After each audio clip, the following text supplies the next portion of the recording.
Hi friends, எல்லாரும் எப்படி இருக்கீங்க? நல்லா இருக்கீங்களா? இன்னைக்கு மதிய லஞ்சுக்கு ஒன் பாட் சாதம் பண்ண போகிறேங்க. தயிர் சாதம் வேணுமா உங்களுக்கு? லெமன் சாதம் வேணுமா? புளி சாதம் வேணுமா? லெமன் சாதம் பண்ணுமா? லெமன் சாதமா? ஓகே, இன்னைக்கு லெமன் வச்சு லெமன் சாதம் பண்ண போகிறேங்க.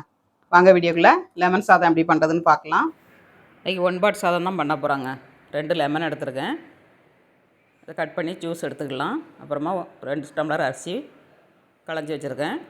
1 ஸ்பூன் எண்ணெய், கொஞ்சமாக உப்பு போட்டு நம்ம உதிரி உதிரியாக வடித்து எடுத்துக்கணுங்க. கடையில் 3 ஸ்பூன் நல்லெண்ணெய், 1 ஸ்பூன் கடுகு, 1 ஸ்பூன் உளுந்தம்பருப்பு, 1 ஸ்பூன் கடலைப்பருப்பு, வேர்க்கடலை 2 ஸ்பூன் வேர்க்கடலைங்க.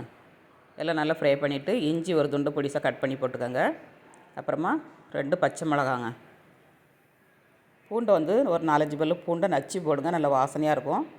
டேஸ்ட்டும் ரொம்ப நல்லாயிருக்குங்க. காஞ்ச மிளகா ஒரு 5-6 மிளகா போட்டிருக்கேன், பூண்டு மிளகா.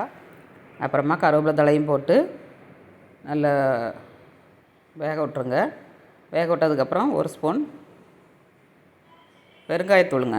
கட்டிக்காயம் இருந்தால் நுணுக்கி போட்டுக்கோங்க. இல்லைன்னா பவுட்ரு இருந்தால் பவுட்ரு போட்டுக்கோங்க. ஒரு 1/2 ஸ்பூன் மஞ்சள் தூள் எல்லாம் போட்டு நல்லா ஃப்ரை பண்ணிவிட்டு லெமன் சாரை ஊற்றிடணுங்க. ஊற்றிட்டு நம்ம தேவையான அளவு உப்பு போட்டுக்கணும். சாதம் எந்த அளவுக்கு இருக்கோ அந்த அளவுக்கு உப்பு போட்டுக்கணும். நம்ம சாதத்துலேயும் உப்பு போட்டிருக்கோம், பார்த்து போடுங்க. நல்லா கொஞ்சம் நேரம் ஒரு 5 நிமிஷம் கொதிக்க விட்டுட்டு அப்புறமா சாதத்தை ஆட் பண்ணிக்கணுங்க. சாதத்தை கொஞ்சம் ஆற வச்சு ஆட் பண்ணிக்கோங்க.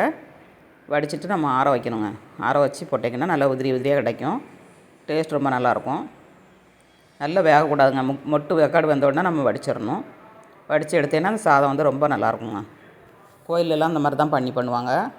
சூப்பரான லெமன் சாதம் ரெடிங்க. இதுக்கு கொத்தமல்லி துவையல் அரைச்சிருக்கேன், வரமல்லி துவையல் ரொம்ப டேஸ்ட்டாக இருக்கும். சேவ் பண்ணி பாருங்கள். சாதத்தை பிளேட்டில் சேவ் பண்ணிடலாம். ஸ்டவ்வோடு சமைக்கும்போது அன்போடு சமைக்கணுங்க. அன்போடு சமைச்சிங்கன்னா சுமாராக இருக்க லெமன் சாதம் கூட சூப்பராக இருக்கும். இப்படி இருந்தால் லைக் பண்ணுங்கள். பாய்.